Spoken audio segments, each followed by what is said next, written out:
Jai Jinendra, everyone, and Pranam. Welcome to our webinar today that is being focused on men's health. Men are far less likely to see a doctor than women, and yet they have a greater chance of contracting almost every other illness and die sooner too. So why is it that men don't take better care of themselves? Today, we have a fantastic lineup of expert speakers, one of whom is Dr. Nihar Shah. Nihar is a senior partner in a 9,500 patient practice in Edgware. He has a special interest in cardiology and was instrumental in setting up the community cardiology clinics in Harrow in conjunction with the cardiology teams from Northwick Park and St. Mary's Hospital. He also has a special interest in diabetes and joint injections and is the lead doctor for this at the surgery. He's an experienced medical teacher and clinical trainer and teaches regularly at both undergraduate and postgraduate level. Today, Nihar is going to talk about why men don't seek medical advice and what tests are available to them. Nihar, thank you for joining us, and over to you. Thank you, Pranam, for that kind introduction. I'm just going to share my screen.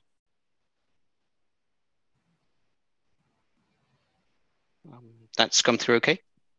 Yes. Yeah. Great. So thank you, Pranam, for that introduction. And thank you to all of you for giving up an hour and a half of your busy Sunday night to listen to this talk. Clearly, we all feel this is a very important talk, but the fact that there's so many of you have joined us is a great inspiration to all of us. So thank you for that. Okay, so in the interest of time, I'm just going to go straight to the slides.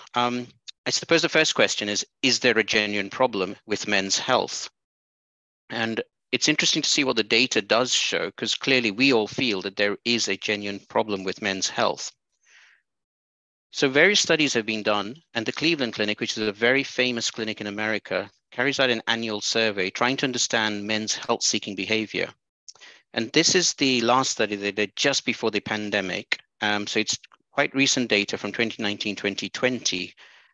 And the statistics from the findings are quite remarkable. 62% of men avoid going to see the doctor as long as possible. 37% withhold information from their doctor. 40% actually downplay their symptoms. And I think I found this the most fascinating fact of all. 72% of men would rather do household chores like cleaning toilets rather than seeing their doctor.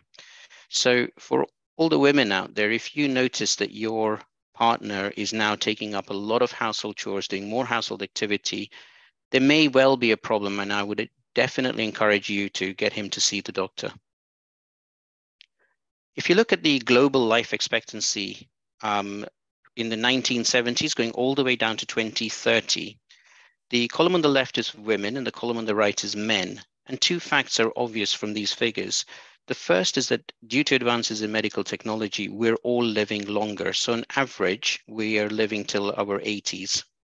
However, you can clearly see that men, at whatever decade you are looking at, men consistently die about 7 years younger than a woman. So for example, in 2030, if we extrapolate data, a man would die around 78, whereas a woman would die at age 85. So there's a 7-year difference. So I would put it to you that there is a global health inequality with men's health. It's hiding in plain sight. And it's interesting to realize that from the age of 10 to 65, women will actually consult with their doctor about 2 to 4 times more often than a man does. 1 in 5 men will die before they reach retirement age. And that's an important statistic. So I'm just going to repeat that. 1 in 5 men, 20%, will die before they reach retirement age. 1 in 2.5 men will actually develop cancer. If you look at the top 10 diseases, so we're looking at lung cancers, pancreatic cancer, heart disease, stroke, diabetes, whichever of the top 10 diseases that you look at, there are higher death rates in men than women. And in general, there is a lack of screening tests and awareness of these for men. So men tend to accept these screening opportunities much less than women. You've all heard about Dame Deborah James. So Deborah James unfortunately passed away with colon cancer but she carried out a Living with Cancer video blog. And following her death, the number of women that took up colon cancer screening was phenomenal. Roughly 10 more women to each man took up this opportunity. So again, men delayed seeing this, delayed looking after their own health, delayed going forward for the colon cancer screening test. So why do men delay in seeking advice? There's, I suppose, the standard ones. There's fear. There's worry about a bad outcome. They're scared about the examinations. But I'd put it to you that women themselves are also just as scared about having examinations done. So it's not just quite fear. A large part of it comes from the superhero syndrome. Men believe they're strong. They believe they're capable of handling everything. There are also societal pressures, and the societal pressures make them ignore aches and pains. Men feel indestructible. So in your 20s and your 30s, a man is indestructible. Nothing can happen to him. In the 30s, 40s, and 50s, they're too busy. And then in the 50s and 60s, they're probably working hard to plan for retirement, to enjoy their retirement. But remember what I said, 1 in 5 people, 1 in 5 men will die before they reach retirement age. There is a weakness and a vulnerability. There's also embarrassment at going to see your doctor. And in general, women are used to sharing intimate details with their friends. They open up very easily. Men, by contrast, are not conditioned by society to actually discuss their feelings. So there's even more of a challenge. So the screening programs that are available. So I want to put it out there that essentially these are screening programs that are available for men and for women, apart from number 2, which I've put in bold. But coming back to it, from the age of 60 to the age of 74, the government will send out a home test kit for bowel cancer screening. This is a simple poo test. So all you need to do is to do the test and send a sample of your poo back off. Essentially, we're looking for blood in your poo. And if there is blood, we may recommend you to go down further tests. Anyone who is 12 years or over and is diabetic is involved in the diabetic eye screening program and have an annual eye check. The NHS health check, if you have certain medical conditions such as high blood pressure, raised cholesterol, diabetes, etc., then you're automatically exempt from this. But for everyone else, once you're aged 40 to 74, every 5 years, you can have an NHS health check done. In this, we will do your blood pressure, your cholesterol, your height, your weight. We will look at your risk of diabetes. And at the end of that check, we will give you a diabetes risk score, a physical activity score, and a 10-year coronary artery disease risk score. Based on that score, we can then actually treat or preempt any diseases from occurring.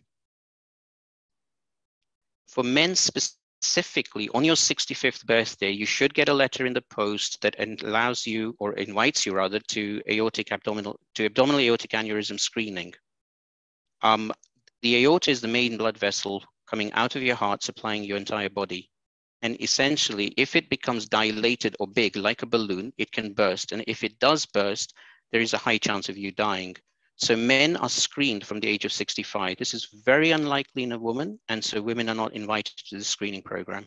So to date, the only NHS male screening program is the one that is exclusively for males, is the one for abdominal aortic aneurysms. Now, I just want to spend a few minutes talking about type 2 diabetes. We're all aware of the increasing incidence of diabetes. There's an epidemic of diabetes out there, especially in Gujarati males. 1 in 10 males and 1 in 4 over 65 will end up with type 2 diabetes.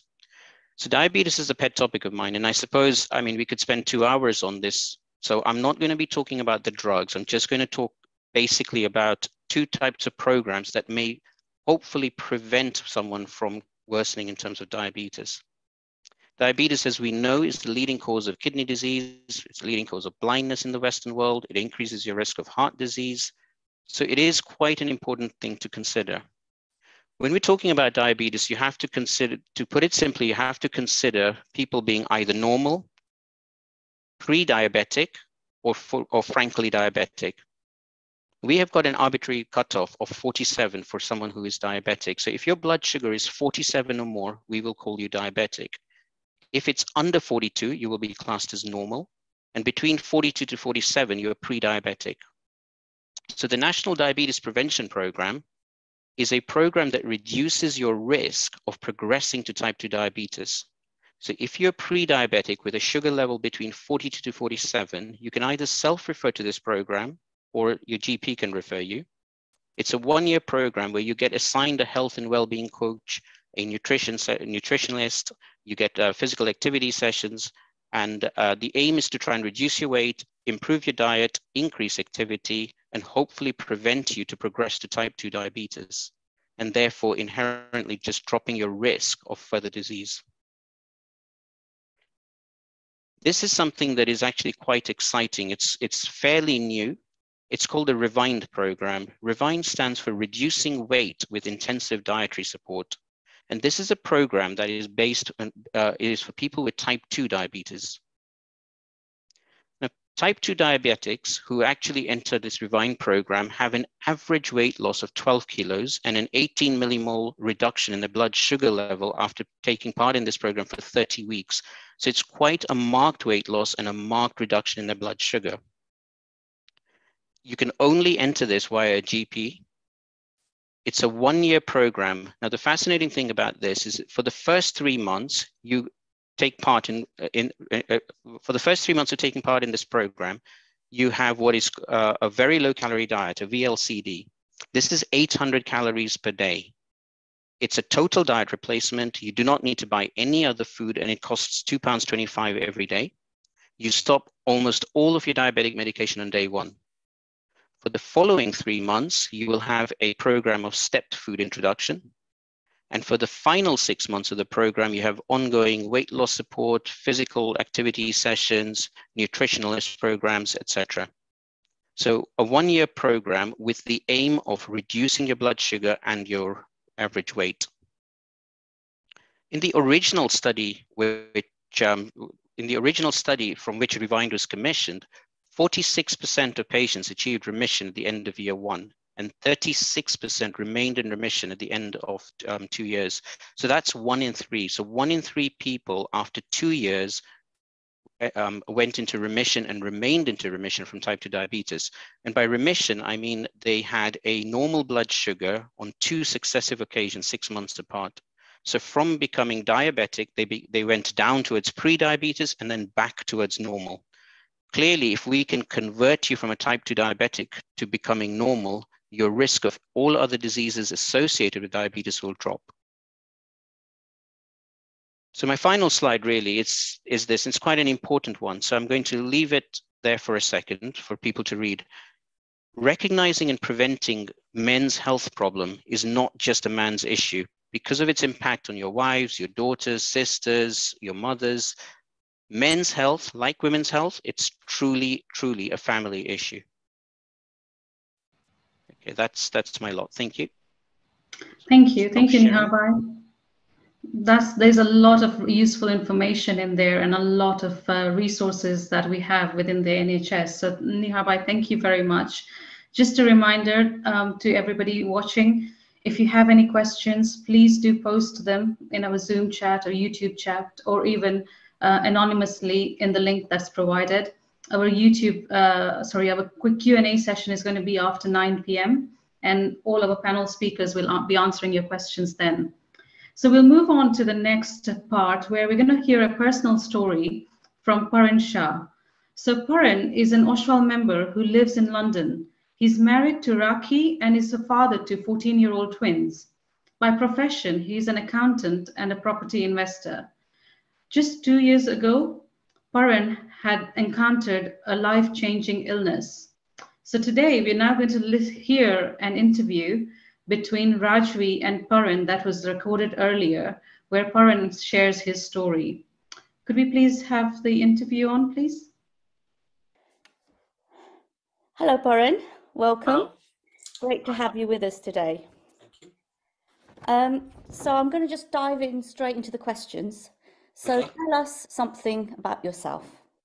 I'm a 47-year-old man, father of 2. I've got twins who are 14 years old. And by profession, I'm an accountant and a property investor. Fantastic. And tell us something about your home life and your. So I work from home and I work in an office. Very relaxed. I try not to stress in life because that's the way life is.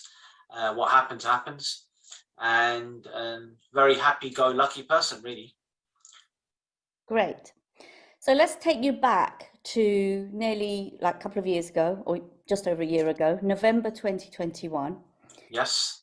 Let's when my life changed forever, as they say. So tell me what happened. So in brief, I thought I was actually had a dodgy lunch, and from the result of that, I went outside to try and vomit it out. That was on a Thursday. On a Friday, I woke up with a bit of pain in my chest because I thought I over vomited. And Friday, I didn't go into work. Saturday morning, I woke up and I had fever all night. So I went back to sleep. Didn't think much of it. Woke up, I was completely fine, no pain whatsoever. And I thought, that's it, I'm done. My food poisoning is completely over. Yeah, sure. And then about 4 o'clock, 5 o'clock in the afternoon, my pain started coming back and it came back really hard. So me not thinking anything undue, I just thought, maybe I just need to relax my muscles. So I went in for a deep, long bath. Halfway through the bath, I called out to my wife and I said, Raki, I think something's pretty wrong here. Let's just ring 111. And she did so. She was, listening to the telephone operator, and they were asking questions. She was relaying to me. Lo and behold, they said nothing to worry about, but just in case, we're going to dispatch an ambulance. So we thought nothing of it. I had my dinner. About 20 minutes later, there was an ambulance outside. They came in with a crash team, and I went, ooh, something is serious here. They did an ECG, and they said to me, Mr. Shah, nothing to worry about, but you are having a major heart attack right now. 20 minutes later, I was in Royal Free Hospital. Wow. And was your wife with you as well at that time? No. So COVID had kicked in. The worst time possible for my wife, because they took me away about 9, 10 o'clock. And she didn't get a phone call until 6 a.m. to say that he's had an operation and he's fine. That's all she got, and the ward number. But I got to hospital 20 minutes later. Obviously, they took me to Royal Free Heart A&E because it was a heart patient. Sure. I got there and the doctor said, Mr. Shah, we know you're having a heart attack, but you have to wait. There is a patient coming in the next ambulance who is more serious than you. So you have to wait. And I thought, well, that's fine, because they'd already given me some sort of spray in the ambulance and my pain had resided. So I thought I was actually over it. Okay. And I actually thought I was wasting their time. I didn't really think I was having a heart attack. So you didn't believe them, really? No, didn't believe it. So then what happened? What did they do to you? So that night they put a stent in. I don't know if anyone's had a stent, but you don't go to sleep. You are actually still awake throughout the whole operation. You can see everything going on. You can feel things going up your arm. But they did knock me out after a while. And after I woke up, I was in a ward upstairs in CCU, so cardiac intensive care. Right. And how long was your stay in hospital? I suffered a few complications. So it wasn't just a heart attack I suffered. My end-to-end was about 3 weeks. A normal heart patient should have been out in about 3 to 4 days. Wow. Okay. And during that time, were your family able to visit you? Nope. So I was in isolation. I had a temperature, so they couldn't figure out what it was. Obviously, COVID was around, so they thought I was a COVID patient.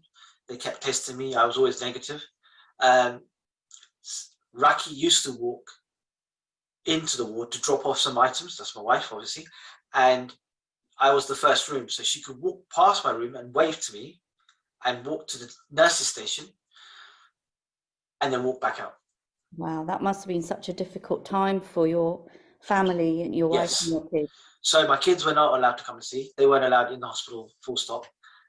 Raki was only allowed to come in to drop off some items, and even that, she had to be stopped downstairs and they phoned up and they had to give clearance for Raki to come up. So after was it 3 to 4 weeks? 3 weeks. 3 weeks, you went home. Yes. And then how was your recovery there, and what happened after that? So I came home. I was 3 weeks in bed. I was suffering from a few illnesses, and one of them was low blood pressure. So I was continuously had a monitor on me. Right. I was barely able to walk. I came out of hospital. I was unable to walk because I'd been in bed for 3 weeks. My legs had all become redundant. My arms were redundant. I was walking as fast as a snail, probably, if not, bit faster. I could only take a little step at a time. Wow. So that was a bit of a shock for me when I got out, tried to get into the car, tried to sit down, walk up the stairs. I hadn't walked up the stairs in 3 weeks, which was pretty hard first time. And but I said, this isn't, for me, it was a blessing in disguise. I was young enough to have a heart attack young. So therefore, I'm able to change my life. Within a few days, I was walking, and I started walking long distances. So it took time. I was walking slowly. I had the company of Raki walking with me, and I would go for, started off at 10 minutes, 20 minutes, half an hour, 40 minutes, coming up to an hour of walking. It's amazing. That's great. And you touched on it there, but you changed your life around. So what did that mean? What did that entail? So I started eating healthier, more regular exercise. I got myself some physio. So once a week, I went to a gym with my physio. And during COVID, no gyms were open, but for physio purposes, they had a gym for themselves. So I was having a gym to myself for an hour at a time, once a week. I started lifting weights. I started doing more exercise than I've ever done in my life. And again, I started walking.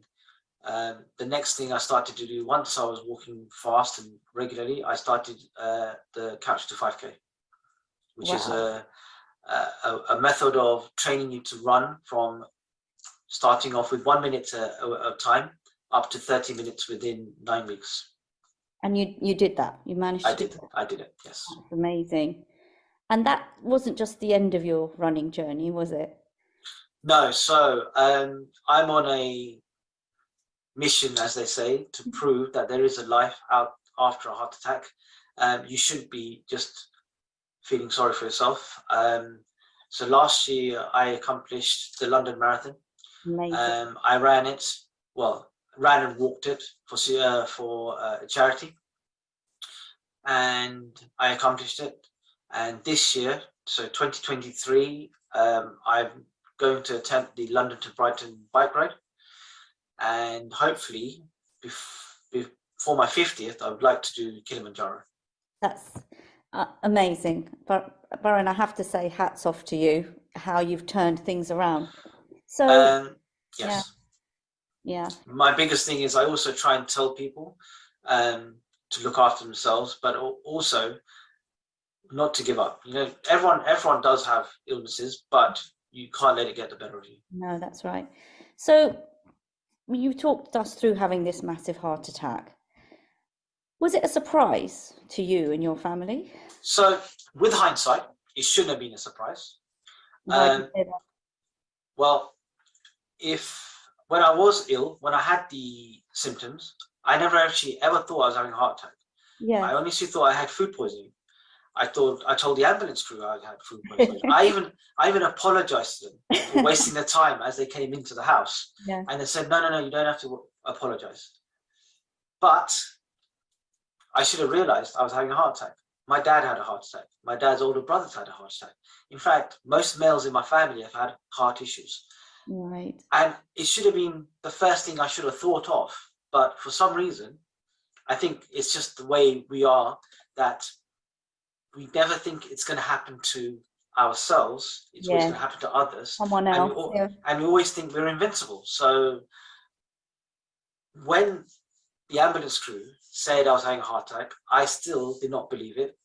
When I got to hospital, I still didn't believe it. But now you're looking at it, I'm thinking, hang on, everyone in my family's had one. Surely I should have had one. That should have been the first thing I should have gone to. So we've got a lot of people listening in, hopefully lots of men. They've got their partners sitting next to them. I think many of them will have.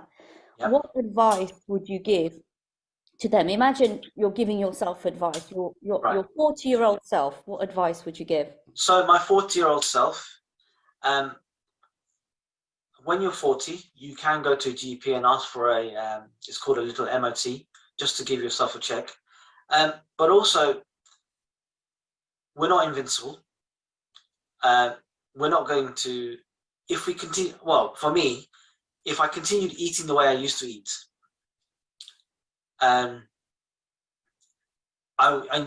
should have realized I was going to have a heart attack. But one thing I do is, the three things the doctors always asked me when they saw me for the first time was, why are you having a heart attack? You don't smoke. I've never smoked in my life. Right. Red meat, right? If you eat red meat, that's another high indicator. And if you drink, and I'm not a very big drinker, I'm a social drinker. I do like my whiskeys, which is safer than beers. Yeah. But those three things are the key things that the doctors look at. And the size of you. I'm not obese. I'm very slim. So therefore, I had a heart attack, and the doctors always ask, why did I have a heart attack? But my advice to my 40-year-old was, you've got to look after yourself, and also open up. You know, when you do have little niggles, don't let them become big niggles before you go to doctors. Don't ignore them. Mm-hmm. So now I do go to the doctor more regularly. I look at my body and I realize, actually this isn't working correctly. I go to the doctor and explain to them, look, I am a heart patient, but I also seem to be having an issue. Right now I've got an issue with my ear, so I'm seeing a specialist for my ear. And just the other thing I should have realized is, take a look at my entire family history. Yeah. See what illnesses you have, figure out which one of them are hereditary, yeah. Which of them you have got a chance of having, and make sure you know the symptoms of them, because I should have known the symptoms of a heart attack, but I didn't. Yeah, really, really good advice, Baran. Thank you so much. No worries. And I know when this is going to be going out, you're going to be on the slopes skiing somewhere. So have a great holiday, and I hope to see you soon. Thank you so much. Thanks a lot. So that was an amazing interview with Baran. It's amazing because I'd actually gone skiing with him a year before he had his heart attack, and it's just brilliant to know that he's now skiing again after going through so much. So again, after listening to Baran's story, if you do have any questions at all, please do feel free to share them. In the meantime, we'll move on to our next speaker, who is Dr. Amit Bakai. So Dr. Amit Bakai has more than a decade of experience in general medicine and cardiology. He serves as R&D Director and Consultant Cardiologist at the Royal Free London NHS Trust. As well as being a Harvard Scholar, Amit is a Fellow of the European Society of Cardiology and a steering group member for the UK Research and Development Leaders Group. His wide-ranging expertise includes cardiac risk factors, cardiovascular disease and prevention, angina, and heart attack. He has published over 100 papers and received a national award for a decade of work in clinical cardiovascular research from the Royal College of Physicians. Today, Amit is going to talk to us about how to avoid heart attacks, strokes, and early death. Amit, welcome, and please go ahead. Thank you so much, Poonam, and thank you to Baran for setting such a wonderful scene. Can you see my slides? Not yet. How about now? Yes, yes, we Great. can now. Thank you so much. Fantastic. So today is really important. It's all about awareness, and it's about awareness to prevent premature death. And that's really important for men. As Nihar has said, we believe we're invincible and we forget that actually life is the ultimate challenger. And it's very important that we recognize that our health is in our hands. If we take the top causes of death right now, which is in this slide, and I'm sorry the font is so small, I wanted to get the top 25 causes of death into a slide, and just to show you, all of the red ones are related to the heart. And at number 9, you can see that there's COVID and there's chest infections as number 4 and number 3. But if you take even within the top 15, 4 of them are due to heart attacks, strokes, bleeds in the brain, rhythm disturbances, and actually sudden deaths because the heart has stopped. And so this is really important, that if we're aware of the symptoms, and this talk is about awareness, and in the Q&A we can talk about treatments and advances in science and research, but this is about awareness and tests, this talk. This very famous slide was from the British Heart Foundation's advertising campaign. And in London, this has become pivotal in saving lives. And for people like Burren, who are very sensible and they call for an ambulance, for every Burren that makes it to our Royal Free Cath Labs and Bart's Cath Labs and all of these other cath labs, unfortunately, 1 in 4 people having their heart attack will die that day. Often those who go to sleep thinking it's just indigestion and it'll go away in the morning. And so please don't do that. If there's one simple message, be safe rather than sorry. Call for 999, call for an ambulance. It only takes us an ECG. We'd rather have a false call out than have a late call out when it's all over. Just to say, the heart is on the left-hand side of the body, and that's why the ECG leads go on the left-hand side. About 1 in 2,000 people have a heart facing the right-hand side, but the rest of us normal people will have a heart on the left-hand side. So more often than not, it's a hand towards your left side of your chest. This is a really nice, very tight video that will tell you everything about how a heart attack occurs and the signs. Let's go through that.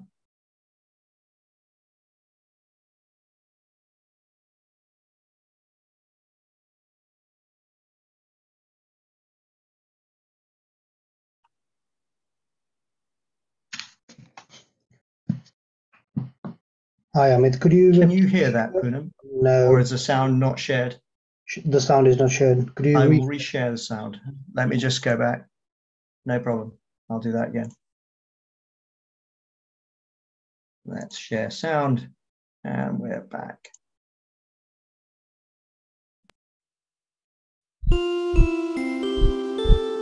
A heart attack happens when there is a sudden loss of blood flow to part of your heart muscle. This is usually caused by coronary heart disease, where the arteries that supply blood to your heart become narrowed by a gradual buildup of fatty material. If a piece of the fatty buildup then breaks off, it can cause a blood clot to form, blocking your artery. Rita was having lunch with a friend when she felt a discomfort in her chest. At first, she dismissed it as indigestion. However, it was more severe than usual. The discomfort then spread to her back and jaw, and she started feeling nauseous. Some people won't experience chest pain, but feel pain in their neck, stomach, or arms. They may also feel lightheaded and sweaty. Rita's pain didn't go away, so her friend called for an ambulance.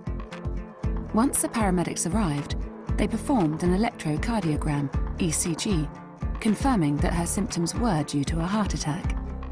Rita had believed a heart attack would cause her to collapse, but this is not always the case. A heart attack will only cause someone to lose consciousness if it is severe enough to cause a cardiac arrest, which is when your heart stops pumping blood around your body. If her heart attack had been left untreated, part of Rita's heart muscle would have been starved of blood and oxygen, leading to permanent damage. This could also lead to her developing other conditions, such as heart failure. To prevent this, Rita was taken for an emergency procedure to reopen the blocked coronary artery by inserting stents. This is called a primary angioplasty. Rita was allowed home after a few days, Despite the procedure, her coronary heart disease means she is still at risk of having another heart attack. But there are things Rita can do to significantly reduce the likelihood of this, such as taking her prescribed heart medications and making some lifestyle changes, like quitting smoking, cutting down on alcohol, maintaining a healthy diet, lowering her cholesterol and staying active. Her doctor also recommended she attend a cardiac rehabilitation program. This helps Rita. And so I just wanted to say that that story is something that Paran went through. And for every 2 men that will have a heart attack, a woman will also have a heart attack. So it will occur across all genders at all ages. So please don't be surprised if you're in your 30s, 40s, 50s, 60s, 70s, 80s and having chest pain. It's really important to listen to it. And actually, there is a famous joke amongst us cardiologists. There are only 2 types of people in the world, those that have already got stents and those that are waiting for stents. So please just think about that it is inevitable that this beautiful little muscle that beats 100,000 times a day eventually will need some help. Now we're going to move to the second most commonest cardiovascular cause of death, which is a stroke. And these are the typical signs that I want you to recognize. The FAST campaign that we did, again, British Heart Foundation and Stroke Association. If your face is slurring, if your cognition is funny, you can't lift up your arms properly, you're not talking correctly, and you're talking gibberish, or you can't find the words, then time is of the essence. Again, please dial 999. It is really simple. Face, arms, speech equals time. Just as in a heart attack, muscle dies with every minute, the brain can also die with every minute. And again, we can prevent that. Let's go to the next slide. And again, this is the second of our British Heart Foundation videos. Really nice and simple. We'll bring everything home. A stroke is when the blood supply to part of your brain is cut off. This can cause your brain cells to become damaged or die. A stroke can happen to anyone, and there are 2 main types. The most common is an ischemic stroke, which happens when a blood vessel in the brain becomes narrowed and a blood clot forms, causing a blockage. Sometimes this blockage is only temporary. This is a transient ischemic attack, or TIA, and is often called a mini-stroke. A TIA may feel like a funny turn, as you may experience slurred speech or confusion for a short time, and then go back to feeling well again. The other main type of stroke is a hemorrhagic stroke. This happens when a blood vessel ruptures, causing a bleed in the brain, permanently damaging the surrounding brain cells. Risk of stroke is increased by an irregular heart rhythm, called atrial fibrillation, or having risk factors such as being older, having high cholesterol, high blood pressure, diabetes, smoking, or being overweight. Penny was at home when suddenly her face dropped on one side. She was unable to raise both of her arms, and her speech became slurred. Her husband immediately called 999. At the hospital, doctors gave Penny a clot-busting drug to break down the clot in her brain.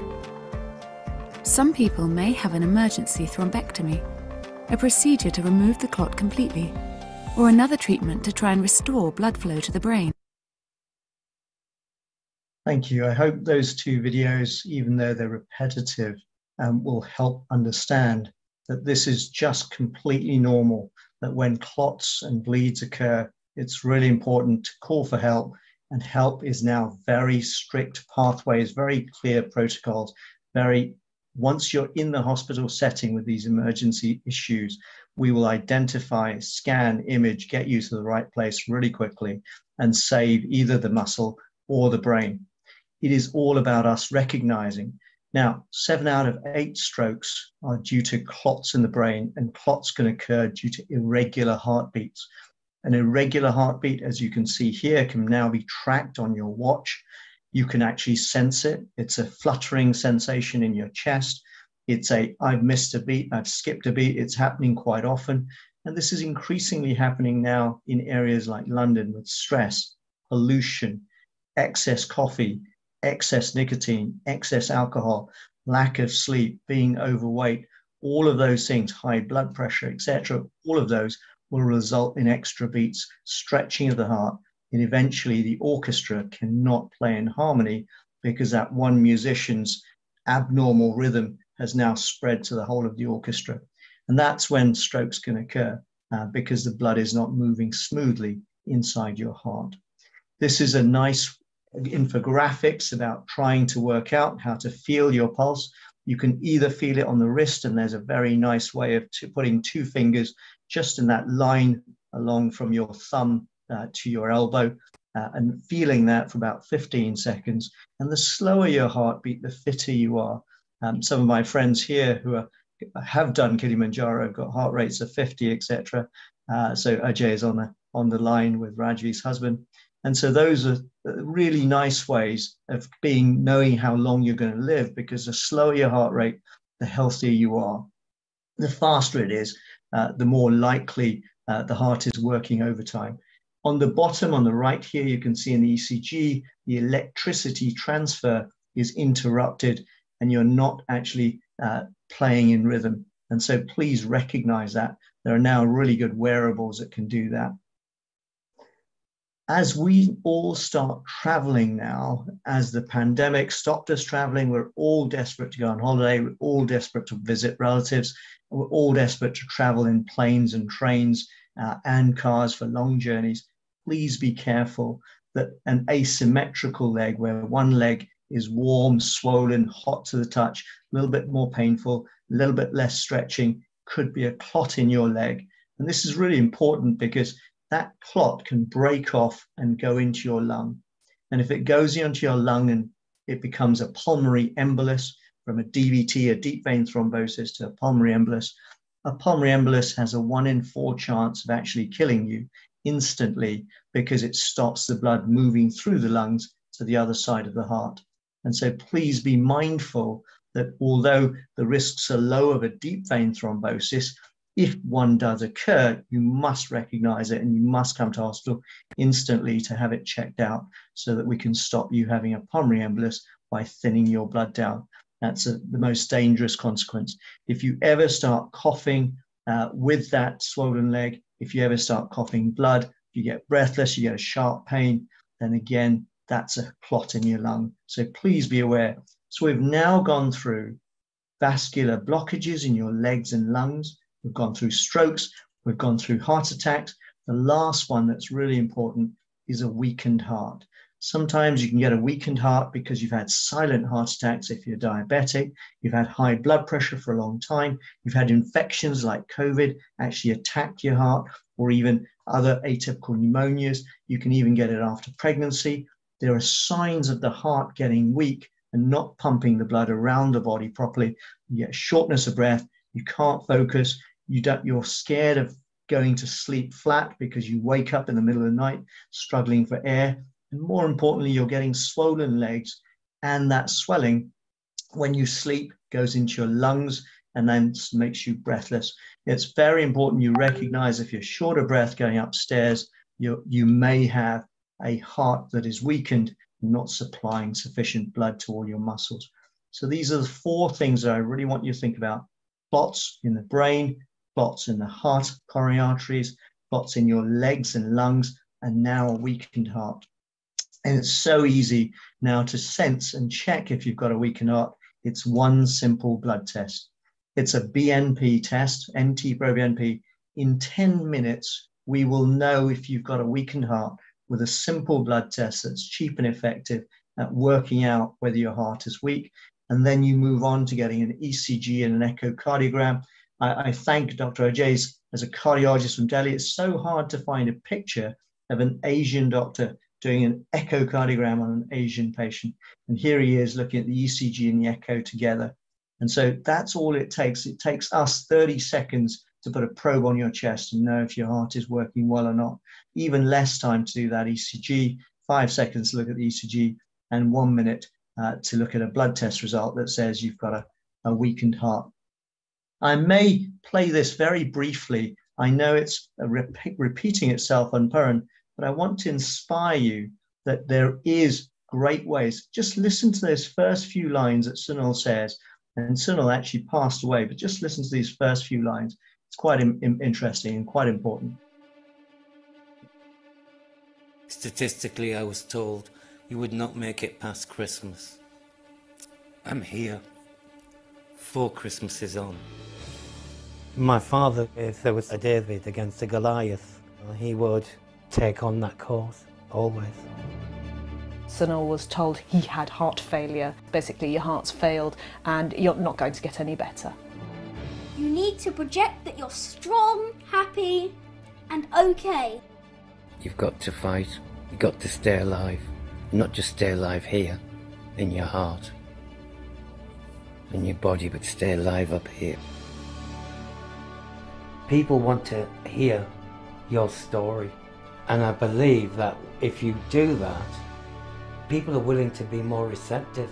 We work hard, we stand up for ourselves, we provide for ourselves, but we need help. There's more and more people with heart failure. They deserve better.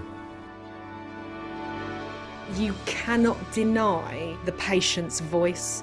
We need to tackle this sense of fatalism. My dad did it. It was his ultimate goal. You did it! It's those kind of goals that my father set that have inspired me to keep going.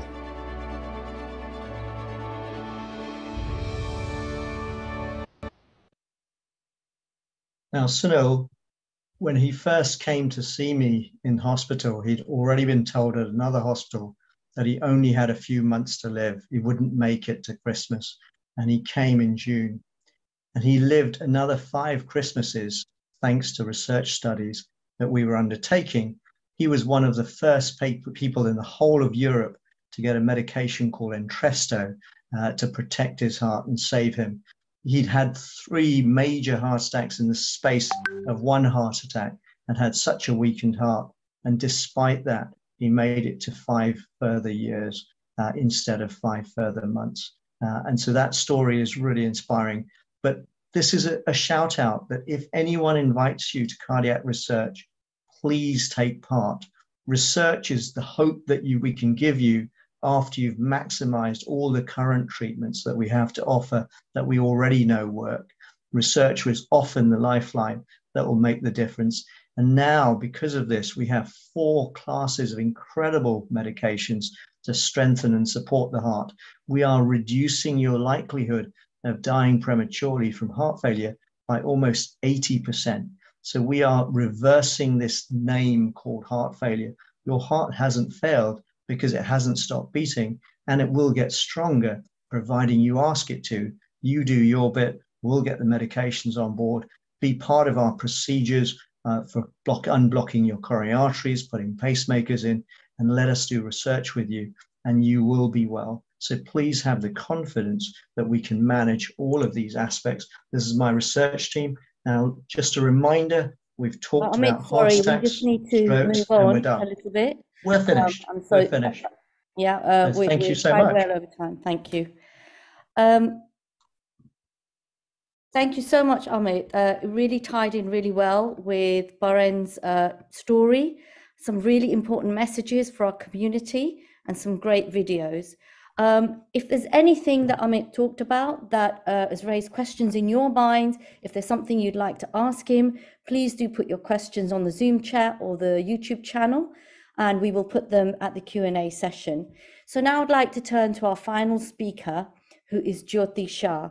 Now, most of the speakers that we've heard today, I know quite well. I've been really privileged to be able to work with them on previous webinars through the Jane Health Initiative, and Jyoti Ben is also part of that team.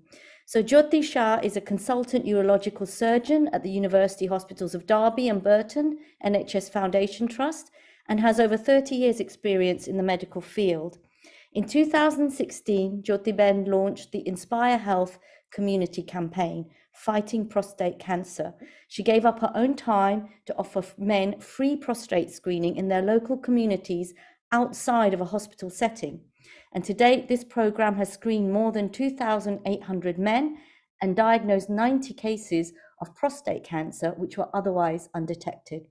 Jyotiben is also a prolific author. She has published over 60 articles, 6 books, edited several journals. Her work has been recognized nationally and internationally, and she has won several awards, culminating in being awarded an MBE for services to medicine in the King's New Year's Honours List in acknowledgement of her outstanding career and work in the screening and diagnosis of thousands of prostate cancer patients. We're really pleased to have Jyotiben with us here today. And of course, she'll be telling us more about her specialism, which is prostate cancer. Welcome, Jyotiben. Thank you so much, Raju-Ben. Always very generous with your words. Thank you so much. So,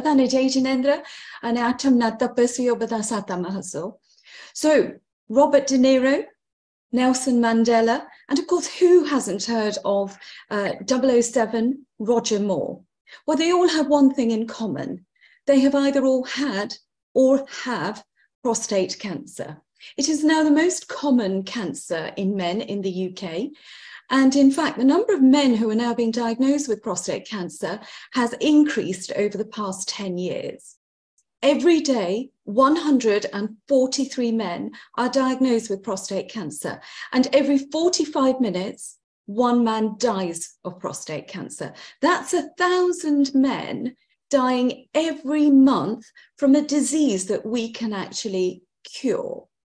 And for those of you who saw Amit Bhai's cause of death table that he put up, you may have noticed that number 12, the cause of death was prostate cancer, and number 15 was breast cancer. Well, everyone knows about breast cancer, but how many of you know about prostate cancer? And point in hand that more men are dying of this disease than of breast cancer.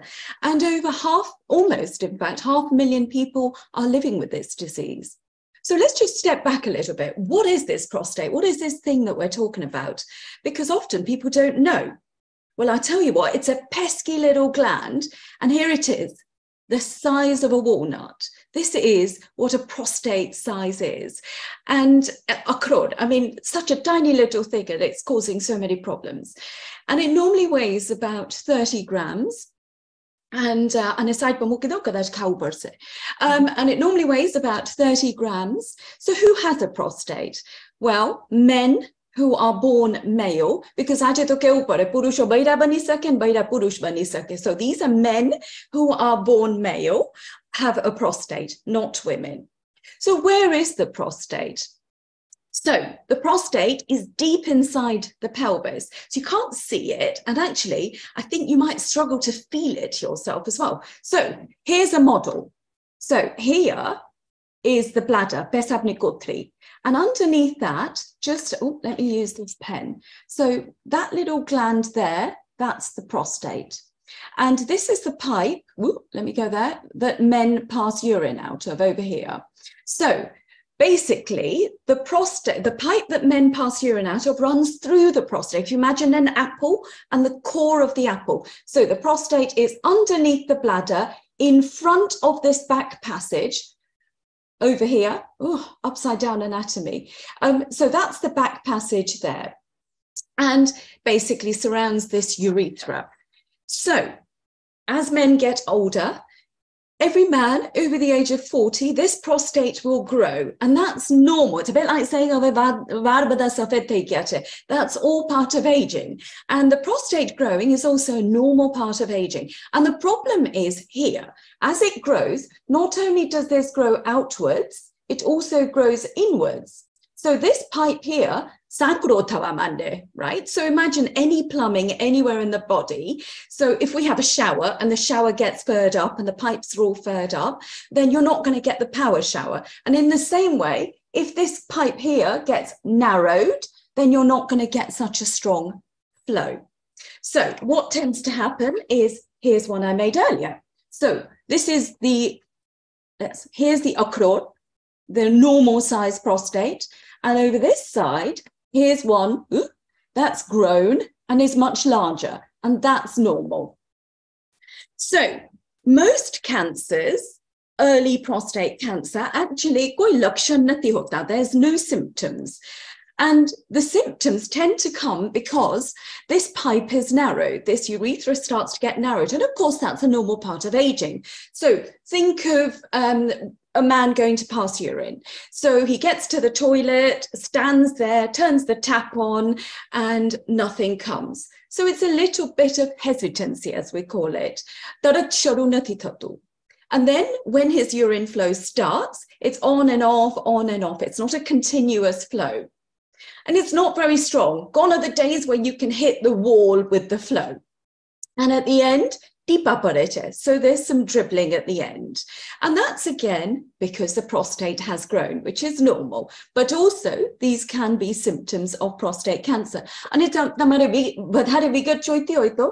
is a prostate ni mahiti in Gujarati, which is obtained from Prostate Cancer UK. They do some very good literature. So that's a reliable guide. So please do ask for it from there. So what is cancer?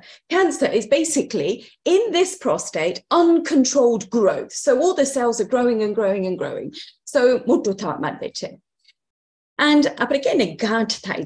so you get a growth in the prostate. Now, how will you know if you have prostate cancer? Well, there's not really any way of you knowing yourself. You will need to see a doctor in order to start this process. So let's just talk a bit about the risk factors. So the first risk factor is age.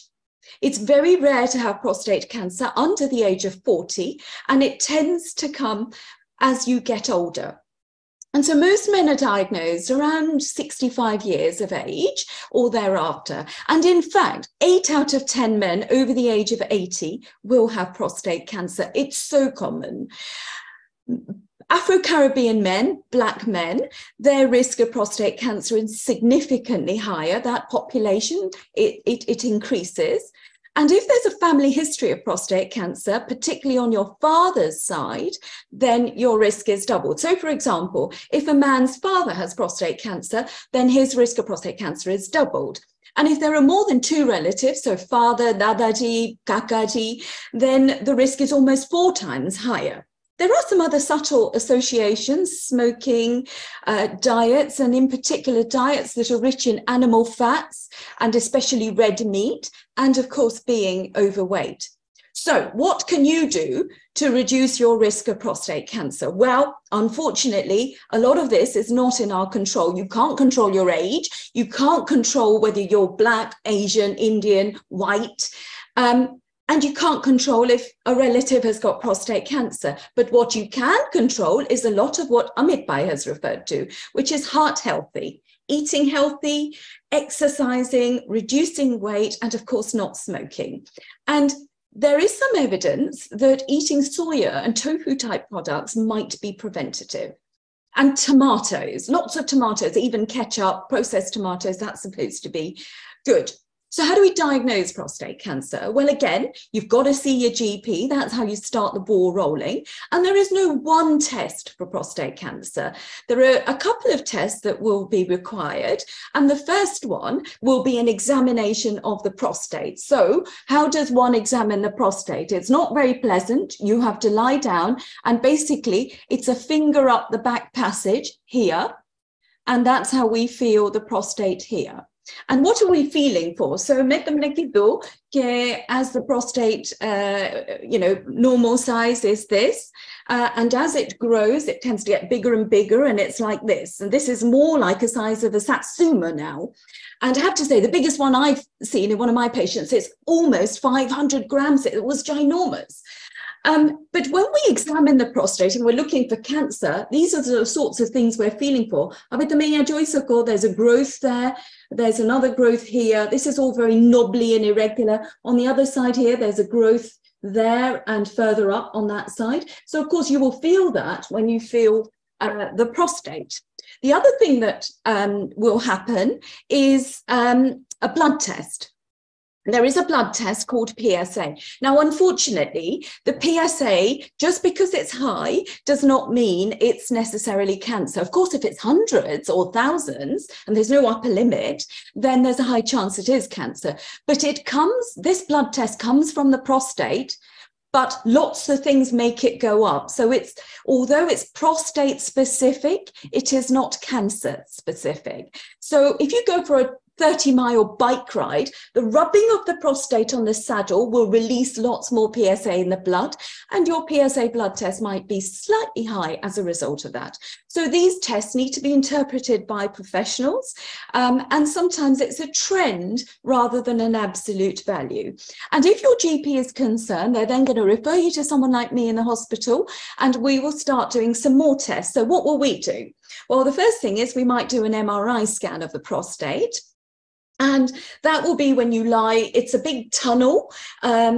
If you're claustrophobic, you might struggle a little bit, but you go through the tunnel, it's quite noisy, and you get lots of images of the prostate. And that will tell us whether there is something abnormal inside the prostate. And if there is, then we might need to do a biopsy. Well, what's a biopsy? So a biopsy is when we pass a long, thin needle into the prostate and we take some bits out, and they get looked at under a microscope.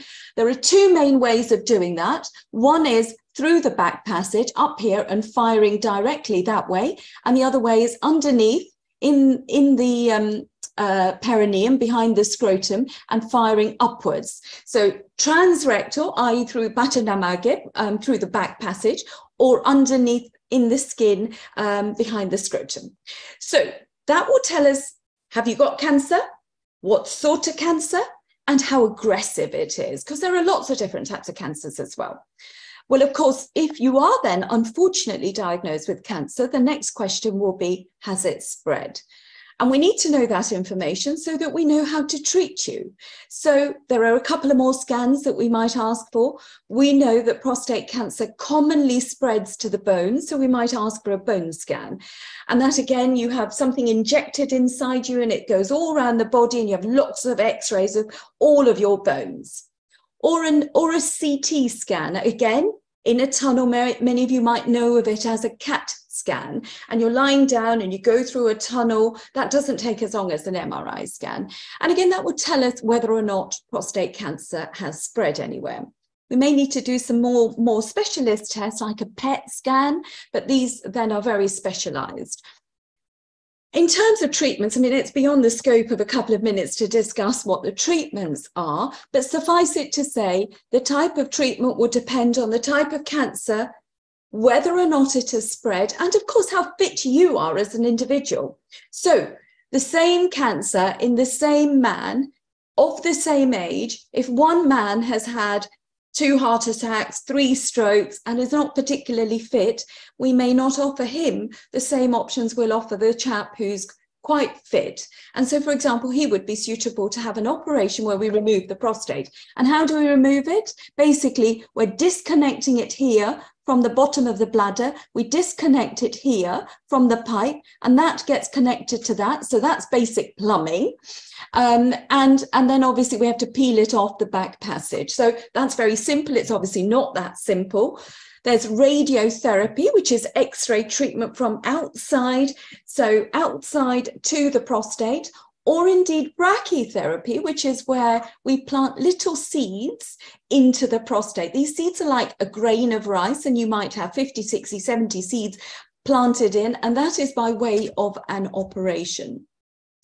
And of course, if prostate cancer has unfortunately spread, then we might just talk about hormones. That's the common mainstay of prostate cancer treatment, which is where we remove people's testosterone. So to stay alive, the testosterone in a man's body feeds the cancer. And that is, if we remove that, then we might shrivel up and die. Then in the same way, by depriving the cancer cells of their nourishment, they may shrivel up and die. So that's the mainstay of treatment. And there are lots and lots of treatments, and we can keep people alive for many years. But the important message is, the earlier we pick up prostate cancer, the more likely we can cure you and keep you alive for longer. And that is really the theme of today, to raise awareness, to get you to take the initiative and start the discussions. I have recently published this book on prostate cancer. It takes you through the whole survival guide, A to Z rather, via B. Jenna Joytioi, please, you can directly message me on the website that has just been put up there, www.Fighting Prostate Cancer UK. There's a lot of useful information on our website, and we would be happy to. I'd be happy to send you this book for free. And please, any questions? So the message is, go and get yourself checked. Watching this on Zoom and on YouTube. So even if half of you are men over the age of 50, then chomati ekjanne prostate cancer thamani lifetime risk che. So please go and get checked. Chaityanendra, thank you very much, and I look forward to your questions. Thank you so much, Jyotiben. I love your models and really animated, really well explained talk and some really important messages. So we're going to be going into the Q&A session shortly. Thank you so much to all our speakers for the time and effort that they have put in to make their presentations and to be here today. These are very busy people who have got a huge amount of work to do in their hospitals and in their surgeries. Also, a big shout out to our technical team. So Kilit Bhai, Mehul Bhai and Ajay Bhai, who have been manning the YouTube and the Zoom and making sure it's all working okay. This webinar has been recorded, so it will be available on the Oshwal YouTube channel. You will also find a link on our OA UK website. We will also have a document, a sources document. You can click on the link and you'll find all the different things, important links to websites and fact sheets available there. Also on our YouTube channel, you will find the last webinar that we did, which was managing your menopause. So any of you ladies there, if you missed it, please do go online and watch it. It's had an absolutely massive response. And our next webinar is going to take place almost exactly a month from now, Sunday, 26th of February, the last Sunday in the month. It will be on sleep. If you have any sleep problems or sleep issues or just want to know how to sleep well, do tune in. So now it's time for our Q&A session. I'd like to invite all our speakers to please come on camera and unmute themselves. And please, if they can all be spotlighted. And for those of you at home, please do continue to post your questions. We'll try our best, time permitting, to put your questions to our panel. So Poonam, if you're ready and our panel is ready, over to you for the first question. So Jyotiben, this is probably for you and perhaps Nihar Bhai. We've received a question from a 60-year-old male whose PSA levels have probably doubled in the last 3 months. And they've tried to book an appointment with their GP and they're not getting much luck through it. What would your suggestion to them be? Because they're quite concerned about their PSA levels. Nihar Bhai, you want to take that or? Yeah, so I mean, a doubling of your PSA over 3 months is concerning. Certainly, I mean, I can't comment for that particular practice, but certainly that patient does need to be seen by his doctor or any healthcare professional, and then appropriate referral or not is done based on that history.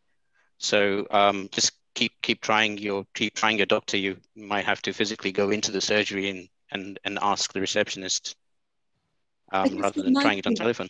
From my point of view, I would ask the question, how do they know it's doubled if they haven't been to see the GP in the first place? Where's the blood test and the result come from? And certainly as a prostate cancer specialist, I certainly get worried about doubling times of between 3 and 6 months. Even in men who have got prostate cancer, this is a guide that the cancer is actually active when the PSA goes up and goes from 2 to 4 or 4 to 8 every 3 to 6 months. So this person just needs to go and tell their GP they need to be referred if they're not already. Okay, thank you. Raj? Okay, yes, we have a question that has come in via email, and this is for Amit, and it's about atrial fibrillation. So someone has been diagnosed with it, has been on a blood thinner. There was one particular something that she was on called bisoprolol that she had to stop taking because her heart rate was going low. However, she's understanding that atrial fibrillation can come and go, but the hospital has suggested that she takes that same drug that she's a bit concerned about, and she just wants to know what she should do. Is there anything else can be done? Who should she talk to about this? This is really nice. Atrial fibrillation, unfortunately, is a problem where the gearbox can not only go too fast, but can also go too slow. So it's a bit like cha-cha-cha, too fast, too slow. Often we end up putting a pacemaker in patients to prevent them going too slow, and then medications to prevent you going too fast.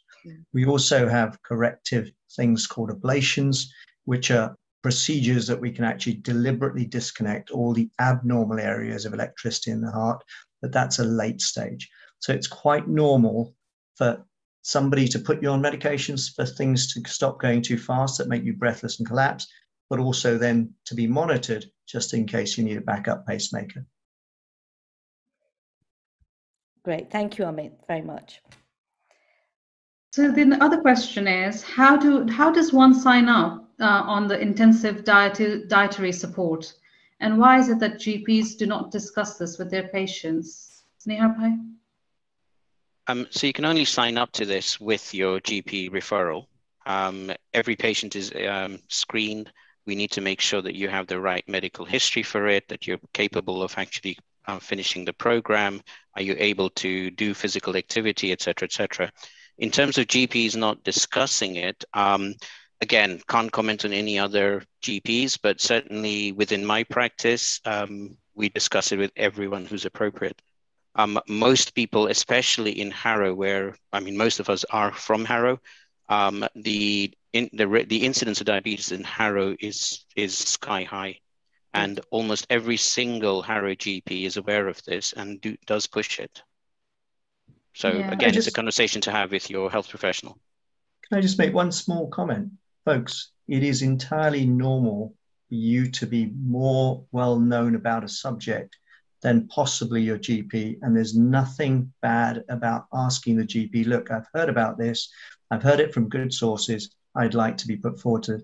Absolutely normal. I'm sure, Neha, you wouldn't expect to know the entire encyclopedia of medicine. It's perfectly normal for patients to know things and want to discuss things with you, that you may not be absolutely airtight on the services or access points, but you'll go and find out and you'll be supportive, right?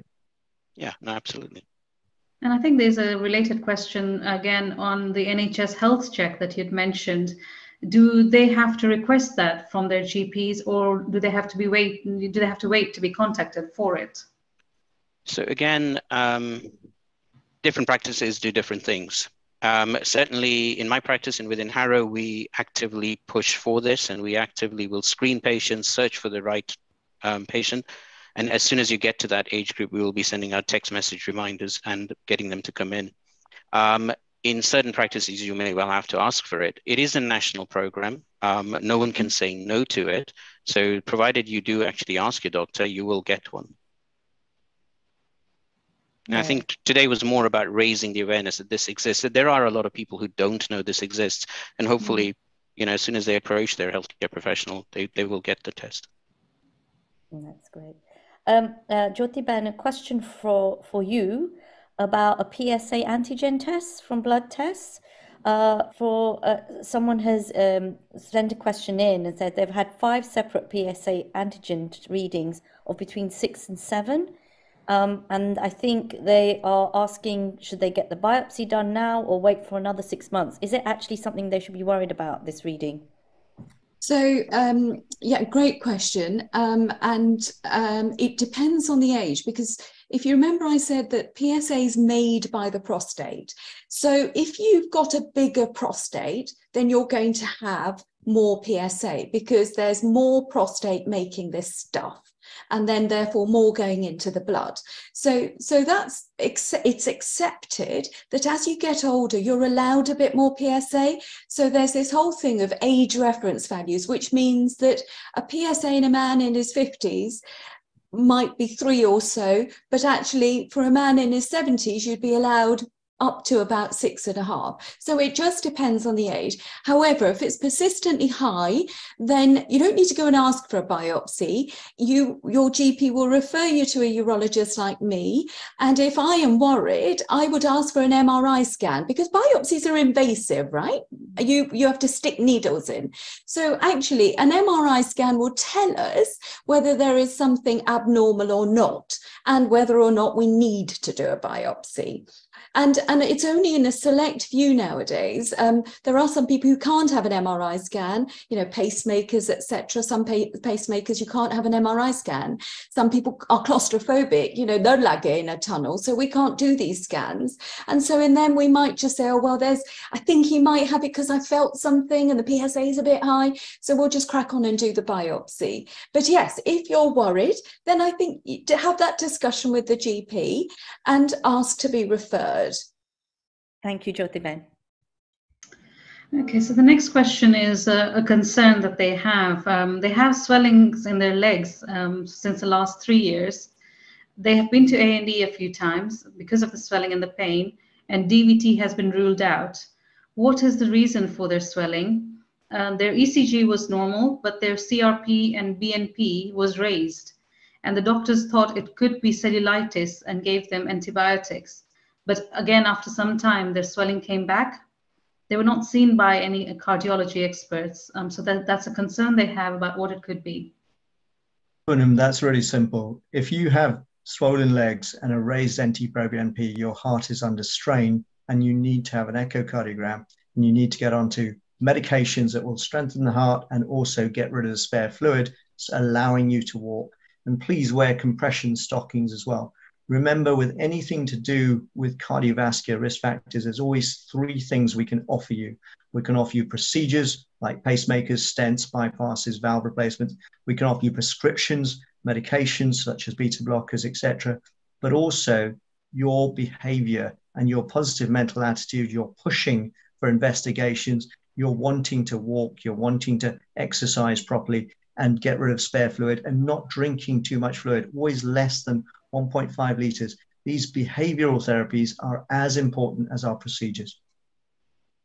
Okay, thank you. A question now for Nihar. It's a couple, I'll just put them together. One is, can we ask a GP for the BNP test? And something about Aurora screening. So I think someone might be looking for them, and I think you may have suggested GP surgeries are behind on Aurora screening, or there's a perception that they are. If you could answer those 2 questions, please, Nihar. Yeah, sorry, I didn't quite get the second on Aurora screening. It's a why GP surgery is behind on Aurora screening. It may be just a perception. Is this the aorta screening? Or maybe aorta I suspect screening. that's what Sorry. he's probably, yeah. So yeah. With the aorta screening, everyone who turns 65 will get a letter in the post from the government. Now, clearly, there may be delays from Royal Mail, from the government, etc. So you might get it when you're 66, for example.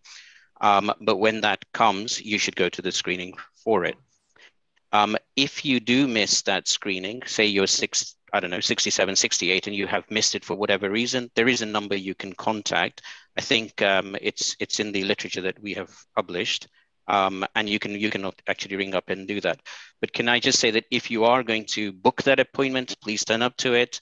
Unfortunately, even with the letters that are sent out, probably about 50%, certainly our local one is St. Mary's, 50% of people don't turn up to it. The appointments are wasted. So another, 50% could have taken that appointment, for example. Yeah. So I suppose that's the answer to the second question. The first question, just repeat that, please. Can we ask a GP for a BNP test? So my answer here might differ slightly from Amit's. Unfortunately, these tests are expensive. Okay, just remind people what they are. Sorry, just remind. So a BNP test is to look for heart failure. It's to look for a heart that is stretched or dilated and is under strain, as Amit has just mentioned. Mm-hmm. These tests are expensive. They're not given to every single person. So we have to be very careful who we test. You can have a lot of false negatives and false positives, which means that you might have a slightly elevated BNP that is just slightly outside the range, but that can be explained by other things. So for example, if you had a clot in your lungs, that will put strain on your heart. Your BNP can be raised. That doesn't mean you have heart failure.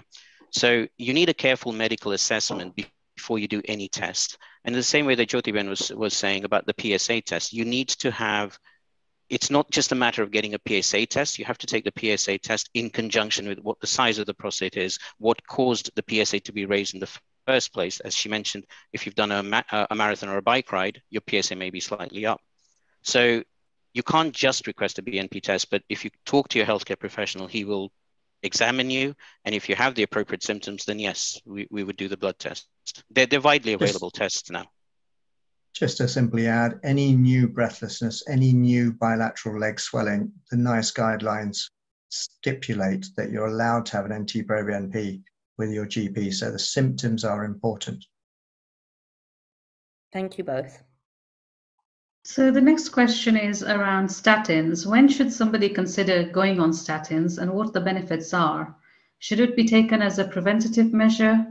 What are the side effects that people should, weigh out compared to the benefits? You or me, Neha? I think you go for it. Yeah, sure. So statins, there's always a risk equation that we undertake. And I actually want you guys to go onto a web page called Q-Risk. The Q-Risk website has been compiled over 30 years to try and give you a 10-year prediction of your likelihood of death, stroke, or heart attack. If you are more than 10% likely to have death, stroke, or heart attack in this country, we recommend that you have your cholesterol lowered, because we know that by lowering your cholesterol by 20 to 40% over the next 5 years will reduce your risk of a heart attack, reduce your risk of premature death by about 20%. And so it is a cheap, effective, very cost-effective, very sensible, very well tolerated medication, but it's important to get the dose right. So for prevention, we'll use lower doses, atorvastatin 10 or 20, rosuvastatin 5 to 10, pravastatin.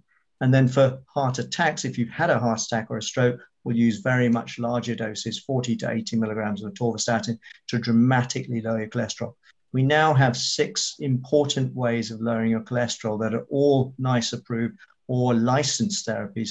2 are injections and 4 are tablets. Really important that cholesterol is a very simple way. Blood pressure, cholesterol, sugar, get those down, reduces your risk of all of these complications. Thank you, Amit. So we've had quite a few questions about healthy eating and diet. So this is going to be for all of you, because I think obviously we're talking about medication to sort a lot of issues, but obviously lifestyle and diet is important. So I'm just going to say what the questions are. Could you cover the benefits of adopting a food plant-based lifestyle in preventing and reversing lifestyle diseases? Is the 800 calorie diet suitable for vegetarians? And what is the definition and appropriate to the Asian vegetarian diet? When we talk about healthy eating and we're applying it to the Asian vegetarian diet, what do we mean by that? So there are 3 different questions, but perhaps I'm going to go to you, Jyotiben, and then across to Amit and Nihar. Do you have any? That's a really good question. I have no idea whether an 800, I'm just a glorified plumber, remember? So how do I know if 800 calories is good or not? I would get that just in 1 slice of pizza, I think. So I'm not sure. Maybe ask the clever doctors that are sitting here. Okay, but a healthy diet is important. Yeah. So we know that a Mediterranean diet, so if you are a meat eater, many of us are not. We're very lucky. We're vegetarian, and then a plant-based diet. Of course, that's going to be healthier for reducing cancer, reducing heart disease, reducing blood pressure, and most importantly, lowering your cholesterol. So Mediterranean diet, oily fish, chicken for those who are meat eaters. For us, an Asian diet, it's not so much about just the diet alone. It doesn't matter, even if you're a monk, you will only lower your cholesterol by 10% because your liver has been programmed over age and genetics to keep making cholesterol no matter what. And so it's even more important that you do everything together. So the exercise, the healthy diet, the healthy sleeping, the choosing to avoid alcohol, avoid smoking, all of those things put together in a positive mental attitude and good sleep are just as important in lowering blood pressure, lowering heart attacks and strokes. Thank you. Nihar, anything to add to that? No, I mean, I think I would just echo that. I mean, essentially, it's everything in moderation. not things like smoking and drinking in moderation, but in terms of diet and exercise, then yes. And certainly when I see diabetics, so obviously when patients first fall ill, they'll come to see someone like me. When they become even more iller and need special procedures, they go to the hospital and to my clever two colleagues sitting there. So essentially, if someone is diabetic, for example, the first thing is it's not just a matter of me treating them with drugs. It has to be the diet, the lifestyle, the physical activity, and that's in conjunction then with medicine. Gotcha. All right. Okay, so the next few questions are around heart disease. Do you think Asians have a higher level of homocysteine, and is that a contributory factor of coronary heart disease? So homocysteine is a really interesting one. We've been doing over 200 studies to understand the association. We see it's raised in heart attacks. We see it's raised in strokes. We're now seeing it's raised in fatty liver disease and even clots and chest infections. So obviously there is a connection. The disconnect has been by lowering homocysteine aggressively, we haven't seen the benefits that we want. And that's because you can't just lower and target one aspect. You have to do everything together. You have to stop the platelet sticking. So you have to give the aspirin. You have to lower the blood pressure. All of these things together. So homocysteine is a little bit like diabetes. You know, your glucose level is high, your homocysteine level is high. So we're getting more and more understanding that diabetes, by just lowering the glucose alone, won't stop you having heart attacks and premature death. You have to actually go and sort out the blood pressure, sort out the platelets, sort out the cholesterol, and get people moving and being choosing those good diets. And by the way, yes, good diets will allow you to come off medications. Exercise will allow you to become, even if you're early diabetic, to become normal again. So there is a good point in those diets and the exercise and behavior. So thank you for asking those questions. Okay, I think we're going to have the last two questions for the evening. Another heart question here. It may have already been covered, but how does one strengthen a weak heart? And how does one find out you have a weak heart? Yeah, so 4,000 steps a day if you already have a weak heart. More if you don't have a weak heart, to prevent it getting weak, so 10,000 steps a day. There are 4 really important classes of medications that strengthen the heart, and then there are pacemakers, angioplasties, stents, bypasses, and valve replacements. But remember, it's 3 things always together: the behavior, the prescribing, and the procedures. So we can really get your heart pumping from 20% of blood going out to each beat to 40%. And that's the difference, being able to go up 2 flights of stairs, get on a plane, and go on holiday. But most importantly is the exercise, the good dieting, good sleep, and actually having a positive mental attitude. Do not always have faith in your body, always have faith in your heart. Thank you, Amit. And then I think probably the final question. There's a 60-year-old male who's had a stroke and has recently been diagnosed with a Baker's cyst. Is there any chance of complications from that, and what are the best ways to relieve this? Yeah. So the short answer to your question is no, they're not related. A Baker's cyst is caused essentially by wear and tear at the knee. For those who don't know, Baker's cyst is a little fluid-filled little cyst, a balloon, a bag that sits behind your knee, and it just is a sign of increased wear and tear of your knee, and it's a response of the body to that wear and tear. Completely unrelated to the stroke, and there are lots of things you can do with the Baker's cyst in terms of physiotherapy, in terms of painkillers, and in terms of injections that you can have that are completely safe to do, and they're not contraindicated just because you've had a stroke. The important thing is continue the activity. Just be careful about the blood thinners. You'll be on blood thinners because of your stroke. And so, of course, you'll have to have an interruption of those blood thinners when you do go and have your Baker's cyst injected or operated on. So just be very mindful of that. I've just got one last question. So I did say there were going to be 2, but I realized that we have had a couple of emails come through. People have been, obviously, because of the situation right now, frustrated. They can't always see their GP. And some people are finding it very difficult. They're being offered sort of phone conversations rather than face-to-face. So Nihar, if people are concerned and they're worried about their health, what should they do? How should they approach it so that they do get seen? What is your advice? So I think we got to break that down into two different bits. There's the patient who's worried, and then there's the doctor who's worried. Unfortunately, we are inundated now in primary care. Primary care sees 90%, we get 10% of the NHS funding. We do 90% of NHS patients initially. So there is no way that we can see every single person. And therefore, we have now got online consultation, telephone consultation, face-to-face consultations. We're also using a lot of allied healthcare professionals. So people who have, for example, a simple cold can go and see their pharmacist, they can do self-care, etc. So only the people that really need to be seen are then seen. If a patient has a medical problem, then yes, they will ultimately get to see the doctor, but they may not get to see the doctor in the time frame that they want to do it, because ultimately it becomes a clinical decision, because we have to prioritize the very sick first and then, you know, work down that scale. So we triage all our requests. Having said that, if a patient insists on seeing a doctor, they will get to see a doctor. And again, I can't talk for every single surgery, but we always try and accommodate to the best of our abilities. It may not be with your regular doctor, but it will be with a doctor or a suitably qualified healthcare professional. Certainly again in Harrow, most surgeries are roughly seeing about 80% of their patients face-to-face. And that's in the context where our consultation rates have increased. So prior to the pandemic, I used to see about 32 patients a day, roughly. The safe average that the BMA says is about 22 to 24. So I used to see about 32 pre-pandemic, and now I'm having about 70 consults a day. So out of those 70 consults, about 15 will be face-to-face, the rest are telephone and online consultations. So, you know, there is unfortunately a delay. People will get seen, but they may not get seen by the professional that they think they should be seen by. It becomes a clinical decision.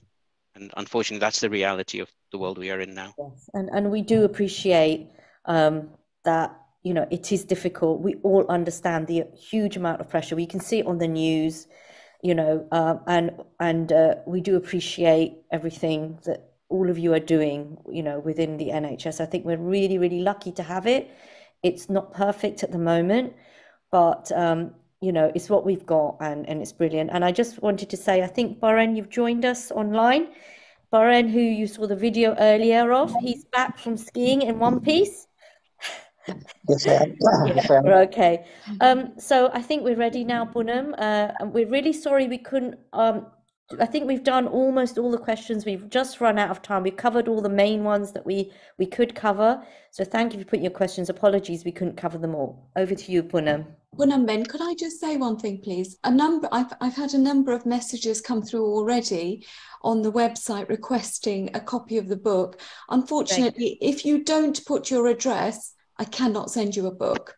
It's really simple. So if you're going to ask me to send you a book, please put your address on there. Thank you. Thank you, Jyoti Ben.